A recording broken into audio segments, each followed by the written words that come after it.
tia mosakoli azana mboka. Combien de mois? 5 mois. Obala? Combien de mois? Maman? Une année. Combien de mois? Et vous m'aidez. Combien de temps? Il faut être 19 ans. Obala?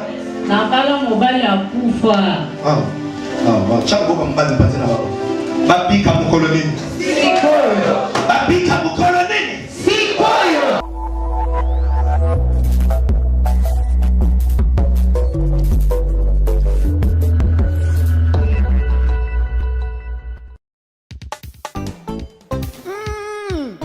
Yebela vitesse à G. Yebela vitesse à G. Nzambe apambola biso mbote na bandeko nyonso bozolanda biso partout. O eza wabino le prophète Michel Kanyonga Kingasi tia mosakoli aza na mboka. Nzambe apambola bino bozolanda biso na mboka nyonso esika bozwami na mokili mobimba. Oyo émission heureusement Jésus. Heureusement Jésus émission ezopesa me pas le prophète Michel tia mosakoli aza na mboka. Tolobaka heureusement Jésus parce que na memelio Jésus Christ de Nazareth lelo na nzela émission onanda kuna yo. Yo za malade, oza na ba problème, olingi komiboma lisusu te. Yo o ba difficulté, ozolinga même se suicider lisusu te parce que Jésus Christ de Nazareth azokota makamna yo. Heureusement Jésus nani azoloba heureusement Jésus. Eza muto akomi déjà na suka. Eza muto ba problème lié nzoto. Eza muto ba difficulté blocage. Eza mwana mwaso mibali bazoya bazokende. Eza mwana mobali oyo atangi asilisi ba classe mazozwaka musala te. Eza mwana mwaso oyo ba problème. Eza ndeko banda kenda poto azwaka mukanda te. Yo wana nde tango azokutana na Jésus azoloba heureusement Jésus parce que ezaki na mama moko na Bible azaki na mobali na ye na mwana nde pe ya mobali. Bible bina biso mobali abeli akufi. Na sima mikolo mwana pe aye ko tomber malade.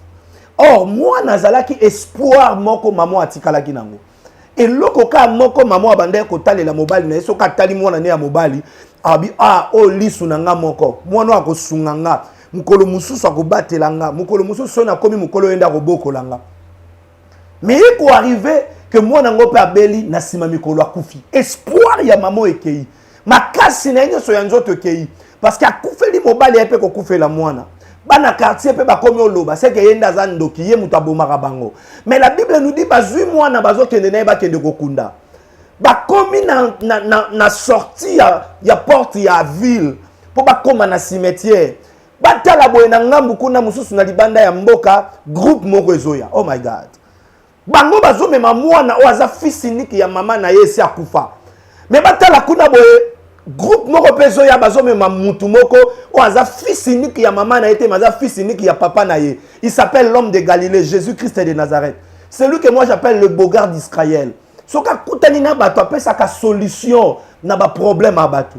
Heureusement que ba mema ki mwana maman nzela wana. Parce que ba mema ka nzela mususu. Peut-être ba ngaba kutana na Jésus te. Heureusement ba kutana ki na Jésus na nzela et Yesu apesi vie et pas mwana akufaki. Nalingi na yebiso au mode mission o na memeli o Jésus na ndako na bureau partout zo landanga na kotisi Jésus sikozwami et na zone ndima que Jésus azope sa solution na problème nyonso zanango. Lelo nazolobela sur la puissance de la malédiction. Puissance de la malédiction. Nguya ya elakelimabe. Bien aimé dans le Seigneur, laisse-moi te dire que malédiction est en nguya. Malédiction et baby ça ba famille belé. Malédiction et baby ça va vie à battre belé. Il y a beaucoup de gens azo sambela, azo mela bakisi, azo bundana. Or, ils ont la puissance moko ya malédiction na vie na ye. Ndezo combattre ye. Na kutani na bakawa ne belé. Il y a même beaucoup de gens au bakufi na ba sida parce que zalaki te que zalaki kazwa sida na vie. Ezate pour erreur wa sala ki to atamboli mabe. Mais ça na nguya moko malédiction na famille ndezo sala ke muto so se retrouver na sida. Muto so se retrouver na diabète. Force à malédiction eza makasi na famille na ba vie même ya ba tebele. Or to lobaka biso na so malédiction, la malédiction c'est quoi? Malédiction eza nini? Malédiction eza mauvais souhait sur quelqu'un ou sur quelque chose. Ou soit le mauvaise déclaration sur quelqu'un ou sur quelque chose. Exemple, il y a même na ba mai ba rivière eux eza maudit na ba village tout monde yango eza na ba mai musu bato bakota raté eza na ba mai musu bato ba mela raté mai eux ezalaka bien mais mai ekoma bololo eza na ba mai musu soko koti okufi eza na ba zamba musu bakota raté parce que zamba on eza zamba moko maudit soko koti yango okufi zamba wana banyama bazalaka te zamba wana eloko ekotaka te eza même na bela village mususu ebotaka lisu te pourquoi parce que balakela mabe baloba maloba mabe et maloba wana ekomi olanda yango preuve napesa exemple moko Jésus ayoki nzala Jésus ayoki nzala azalaki na besoin alia mbuma aki atali nzete eza na mbuma te eza na mbuma te mpo eboyi kobota mais ezalaki na saison nango te bilobi Jésus alakeli nzete mabe alobi mabe yoko mutu akolia esu mbuma na nzete oyo te akei na tongo baya kokuta nzete kauki banda na makasa ti na misisa. Donc Jésus avait seulement prononcé des paroles, mais c'était des paroles négatives. C'était la malédiction. Aloba ki maloba mabe likolo nzete et na tongo nango sur place baya kota la boy nzete kauki. Eza na bazambe belé kauka bongo, eza na ba famille belé bazo vivre vie wana parce que eza na mutu moko a déclarer maloba likolo na bango. Et lelo famille mobimbe koti na kati ya célibat. Maman zolanda nga yo zwaka mibali ya bien mais ba pesa ko mbongo bien te. Okuta na mibali otanga pe mbongo na misuno. O me pa kabeli batu metango ekoma na tour na 5000. Tango ekoma na tour na $10. Parce qu'il y a une force à malédiction. Oui, zolanda ko bonga te ozwa mbongo te. Yo mibali bayaka ka soka ebi nzoto no akimi. C'est juste parce qu'il y a une force à malédiction. Bino so bozo vivre uniforme familial. Malédiction koti sakabati na kati uniforme familial. Osomona yaya, vio yaya zanango na baleki pe bazo vivre. Vio mama zanango na bana na papa bango no so bazo vivre vi wala. Ozana poto bozo vivre vi lokolo zana na Kinshasa. Bao babali bazo vivre lokolo batu babala te. Bao pe babala te. Bino nyoso na famille ngemo confusion totale. Parce que il y a des force à malédiction na kati ya famille. Ozo sanga prophète ozo lo baboye. Il fait na ba preuve moko biblique. Na nyo tanga yo zana ndaku tanga. Na mukanda ya jeunesse. Oh my God. Riba sanda kaya brada karababush. Et karamaya karaba. Genèse chapitre 49, verset 5. Papa nyo surtout responsable. Notable nyo surtout na Israël. Ton attend Ancien Testament. Avant Koufa. Et sengaki aloba maloba. Papa nyo surtout na la Bible. Akoka ko Koufa te. Sans loba maloba likolo abananaï. Parce que le père. Le mot père est outil dans le mot hébreu. Le nom père est outil dans le mot hébreu. Qui veut dire Abba. Abba qui signifie source. Donc, père a sa source spirituelle pour na bananaï. Donc, tata a sa premier prophète ya bananaï. Avant que tu aies un prophète de l'église, les parents na yo baza ba prophète à liboso a vina. Yango maman, papa, il faut qu'on y ait la kolobe la kabana na o maloba malamu.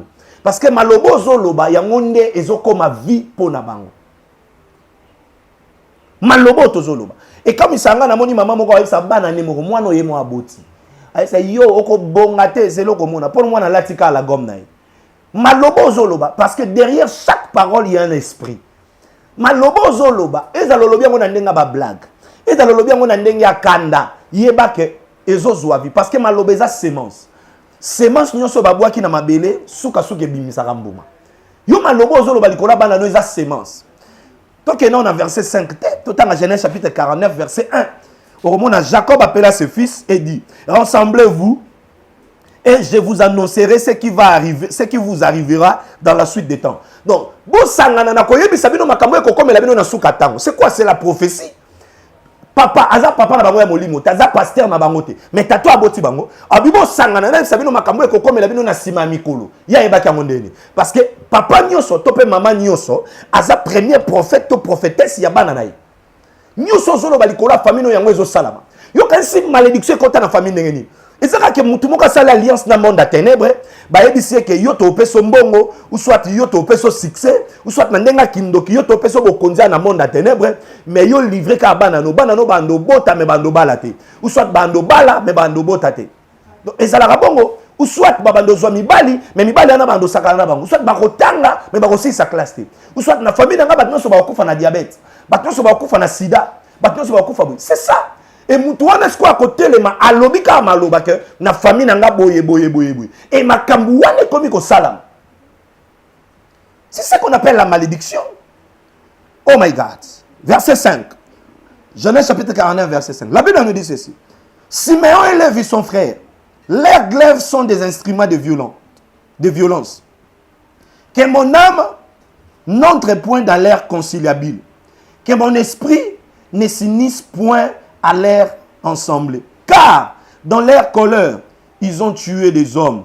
Et dans leur méchanceté, ils ont coupé des jarrettes. Oh my God. Et le réseau s'appelle Sangayango. Maudit soit leur colère. Verset 7. Maudit soit leur colère. Car elle est violente. Et leur fureur. Car elle est cruelle. Maudit soit leur colère. Bible lobby. Na famille a Lévi. Ezaki n'esprit ni balé bandé ko régner. Ezaki méchanceté na colère. Et méchanceté na colère wana. Et ça dit que Lévi na Siméon, papa na bangwa la kelamabe, a ça la mauvaise déclaration du kolo esprit wana ya kanda. Esprit, baza famille, o ezana de esprit, méchanceté na colère. Yoka, wana eza Lévi. Tout en asko mukanda Exode chapitre 1, je crois bien, chapitre 2. Un homme dans la famille de Lévi avait pris pour femme une fille de la famille de Lévi. Ok. Famille Lévi, qu'est-ce qui règne? Esprit n'est pas régné. Malédiction n'est pas régné. Et ça, méchanceté, na colère. Parce que tata, là, qui est esprit, on a ma vie. Donc, tout le bagage, c'est que tu as une famille Lévi, tout le famille à méchanceté, na colère. Mais, ah, si la Bible le dit, un homme de la maison de Lévi, donc, tu un homme de la maison de la méchanceté et de colère, pris pour femme une fille de la maison aussi de la méchanceté et de colère. Bango bi balé ba sangani ba boti mwana kombo Moïse. C'est que moi na ka botami na malédiction ya méchanceté na ya colère. Tokende. Moi na botami Lévi akufa mais ba koko Lévi nde babalani ba boti Moïse. Na famille ya méchanceté na ya colère. Moïse akoli na ndako ya roi. Moïse atangi ba classe a commis Pharaon. Parce que Pharaon est a roité. Pharaon est a titre o babande ko pesa na temps wana. Na kati ya bato bazanga ba titre wana nde bande ko koma ba roi.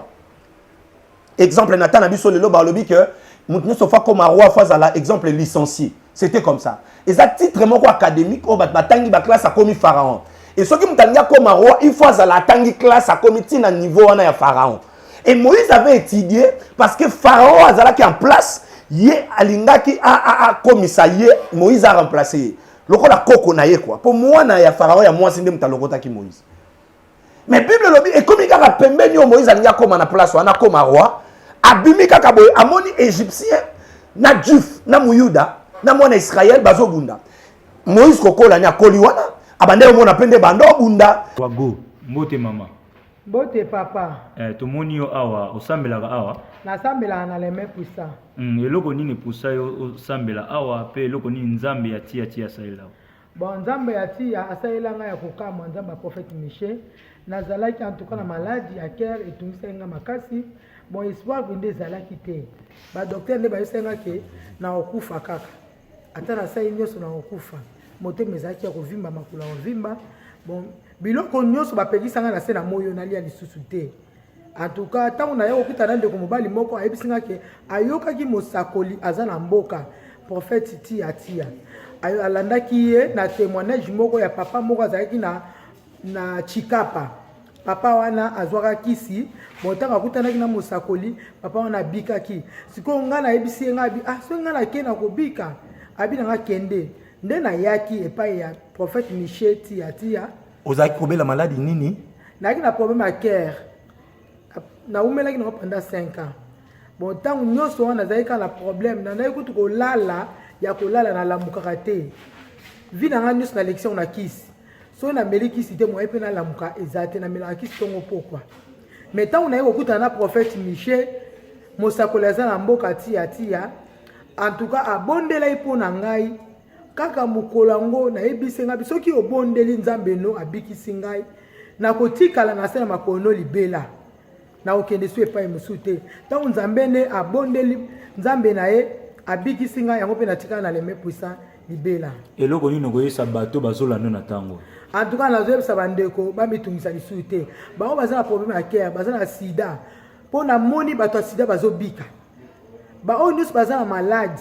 oyo elembani minganga bamitungisa te baya pa prophète Michel tia mosakoli aza na mboka nzambe ne azosala oya makasi olingi ka ozwa mukanda problème ye olingi ka obala problème ye lipamboli moko porte moko efungwami problème ezoya parce que la malédiction bloque la malédiction empêche malédiction eko-empêche yo avancer te malédiction eko-bloquer yo makambo esimba te makambo emarche te c'est ça la malédiction et pour ça même que Moïse a nzamba yokeli ye mawa nzamba bimeli na kati na mont Horeb na buisson epeli moto mais moto nzete ezozika te Moïse ayoki mongongo ya nzambe oh my god eloko ekamwisanga Moïse akutana na nzambe si moi je veux voir ta gloire nzambe c'est zelo omona nga so na leki omona nga na mukongo c'est que Moïse amona nzambe boye na mukongo Moïse anda akutana na nzambe bibo biso ki Moïse awuti likolo akiti mutawada kokota lelo ngini ezate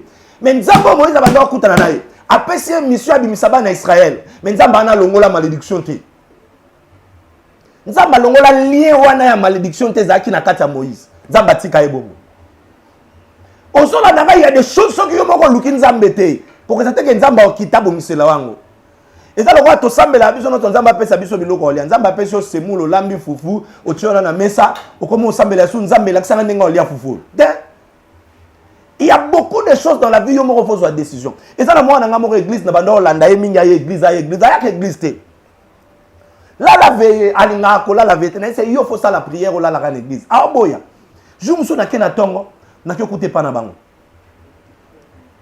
na mona ka boye abadi o présenter nga abengi mwana moya mwasi yo Christela kende kuna bibisa biloko na tolalela ki yo banda tongo tiki biloko na tolalela bongo batu pe bakokota na ndako parce que papa ye moya kota na ndako ezate natali no biloko mwana mwasi ya mukolo ya kitoko bongo olalela ba carton ba tiena se bazui ba drap batandi likolo mais azoboya koya kolala na église azo sepela kolala na ba carton na ndako na bango donc sepela na vie ya kolala na ba carton que aluka nzambe po nzambe abimise na vie wana natuni ya Christela na abi papa wana mwana ngai liboso natala boye bana musuba bimi na ndako ngwana mibale abi papa webi ote nabi na yebi bango tabia o ba mapasa papa na bango ba soda na bayaka na kabila wana ya Zimbabwe na bota bango na ye na bota bango na papa moko kuna kenda banda kenda yakate nabi ayango baza mwindu ko to sololo natala susu be moko ya pemba yobi papa ope mwana nanga ya mwasi nabi yepe me aza pembe abi ayo na bota na muluba papa na bango muluba ya matifer matika ekaka bon natala musabi misu ya mukuse papa na présenter ki oteye mwana ngai nabi ope bien nabi me aza différent bien moi teza mukuse mu yakati papa na bango mutaba ndundu donc mwana mwasi asali oni na ye donc asangisi bikolo nyonso na vie moko mais mutongo pe ya bongo azomona ke makambo esila te mibali bazoya bazokende bazotikoka na bana mais alingi koluka nzambe te malédiction blokaka malédiction empêchaka malédiction kosala ki avancer te malédiction il y a des familles qui sont maudites il y a même des maisons qui sont maudites et ça même na makila o eza maudit abotami makambo zo vivre za te oluka kiango mais du fait ko botami na famille wana baloba maloba mabe yango zo vivre ngo lelo bali mabote zo ya te le se retrouver na sida bako pesa biso be élément otala ndenge nini nzambe ya prophète ya biki saka sida ba pesa biso élément ya mutu ya sida mwana mobali aza na sida et asa étudiant et après avoir komelisa ye makila ya Yesu nzambe a changé makila na ye pa bikisi ba pesa biso élément na sima tozonga nzambe pambola biso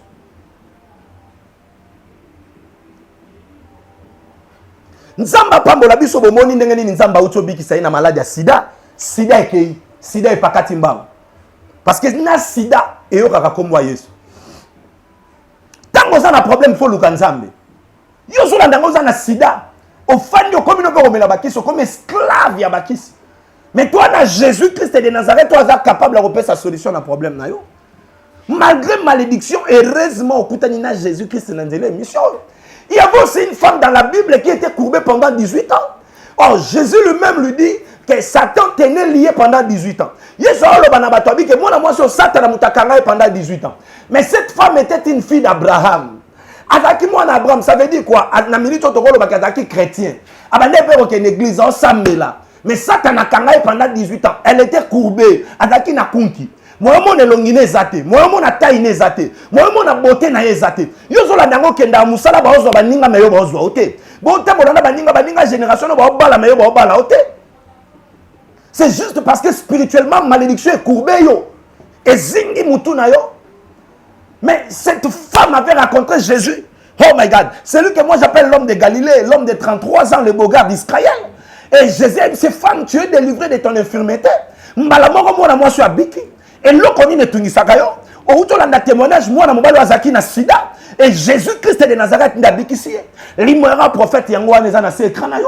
080 plus 243 84 087 52 21 plus 243 84 087 52 21. Oko benga prophète na koyamba na sakoli na sambeli pona yo. Et loko ni nezo tungisa yo nzambe na biso akobikisa te. Na ngi ba pesa biso elema mususu. Omona ndenge ni mwana mwasi ayaka na église aza berger dans la église. Abande ko bota te. Nazo sambela nazo te ya tango asisi modéré aye azui papier mouchoir on a pangusela ki mutoki. Abande ko régler pété atiango na nzoto na biso ya ndoto abasi lokola linge. Atiango lokola baki yango a commis directement koyoka libumu passe a régler sur place et après quelques temps aboti aza en église aza berger en église bato landa na sima tokozonga yozo landa ngo botaka te numéro à prophète yango na plus 243 84 087 52 21 okobengo kozo mutu musu to kozo prophète tia yemoko même na appel normal même na WhatsApp toko sambela to sakoli to sambeli que Dieu vous bénisse ba pesa biso eleba mususu ya mama wa bande ko bota te to tala ndenga boti nzamba pambola biso eh tema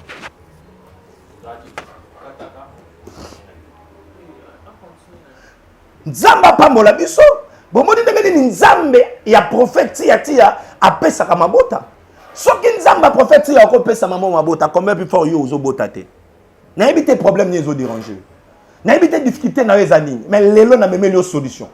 Mon Jésus-Christ de Nazareth est capable de te donner la solution. Na ba problème non soza nango nazana nzamba nguya nazana nzamba tonda nguya aza capable ya ko pesa solution na problème ozana nango obota kate ba zemi elongwa kayo benga musakoli ya mboka ozana problème à cœur na ningi ba pesa biso témoignage omona maman yaki na problème à motema ba ebisi ke yo fo fanda na hôpital awa yo fo sala nini ayibi mbongo na hôpital o ba memela ke na hôpital azu yango ayeko na église mama wana pe ba koma obenge musakoli azana mboka ayebisi nga bi prophète nga na hôpital mais na zumbongo wana ba memela nga na hôpital na ye na ngwana minute na tiki bandeko na nga na hôpital bazolukanga na obima na église o te soki na bikite moni mbongo boso ba bakiti nga na bangi na bi mama oso akufi ba yo futanga mbongo na zumbongo na bombi ba pekisa ki e ba biloko ebelali akate mais après 2 jours à pamba maman on a biki muta simba été quand ndenga ndola la l'église quand ndenga to ando sambia na butu biki sur place et bongo nzambe wana za capable obiki sa ote malade ni tout ça corona tumeur diabète cancer sida yeso za capable obiki sa benga mosakola za na mboka na 080 non plus 243 84 087 52 21 plus 243 84 087 52 21 au ben on a prophète au sakola to sambeli pona nengi ba pesa biso elemba ya suka na sima nango to kozonga poto suki c'est mission tia mosakoli azana mboka. Combien de mois? 5 mois. Obala? Combien de mois? Maman? Une année. Combien de mois? Et vous m'aidez. Combien de temps? Et salut, il faut être à la 19 ans. Obala? Nabala mobali ya kufa. Chako kwa mbali mpate na baba. Babika mkolonini. Babika mkolonini. Sikoyo.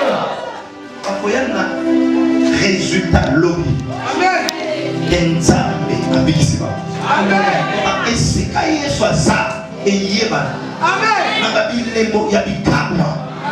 Alléluia. Amen. Alléluia. Esika Yesu aza eyebana. Sois terre au nom de Jésus. Marabosana na bigisi osika. Alléluia. Amen. Bazalaki vendredi peut-être.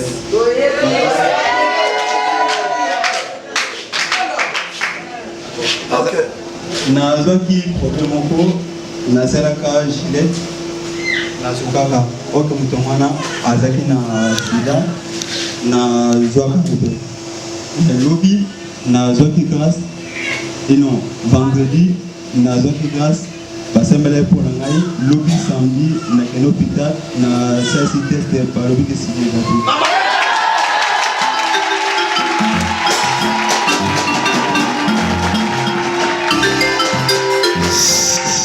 Alléluia. Hier, Asa, moi na classe. Vous avez G3. Naïsta. Ok. Ayaka église chaque jour. Tout le monde a Kaya. Chaque jour à l'église. Depuis Aya, jour de Sakoli, dans le but, ça va le gabi que ça va toi sida. Va t'attaquer vendredi. Hier, ça va qui koya kia. Alobi, a qui a sali examen sida. Na sida. Et on a combo ya nani. On peut y aller na bato nyonso bazoyo ko pe ba bazola. Na ba oyo bazo kanga sikoyo bazo chatebe baya a nzamba sana. Yo alembe. Obiki na malade nini? Na malade ya sida. Na malade ya sida. Comment on a? Daniel ofandi wapi? Na bon marché. Na bon marché na veni nini? Na avenue aérodrome. Face à Ista. Na face à Ista. Donc ça moi na mouchetu. Oui, na moi na Ista. Na bani ko sorti na Betela Yesu mabongo bien. Betela Yesu mabongo bien. Kama shangala kipona bakona Yesu mabongo okende kosala mais il a la résultat. Le banza matikota. Nzambatikota. Ala voze c'est Nzambazala. Tia mosakoli azana mboka.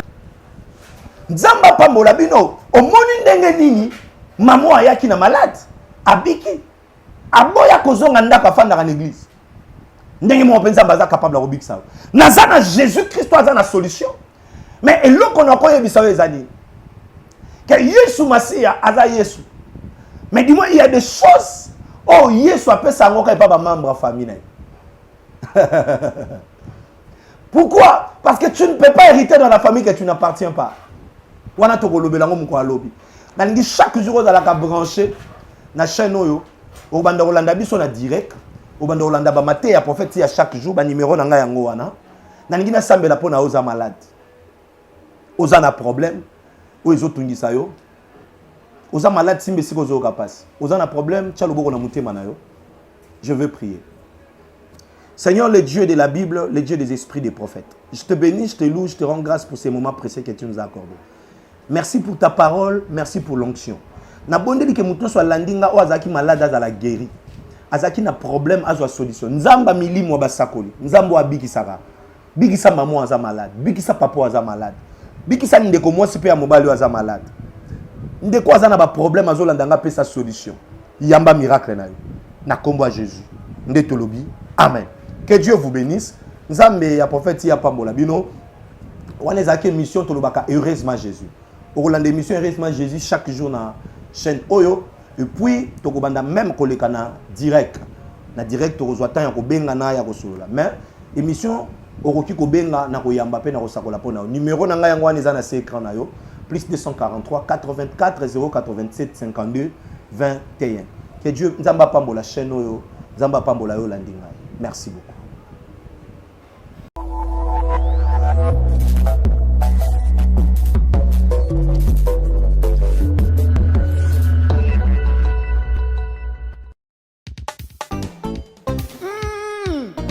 Yebela vitesse à G.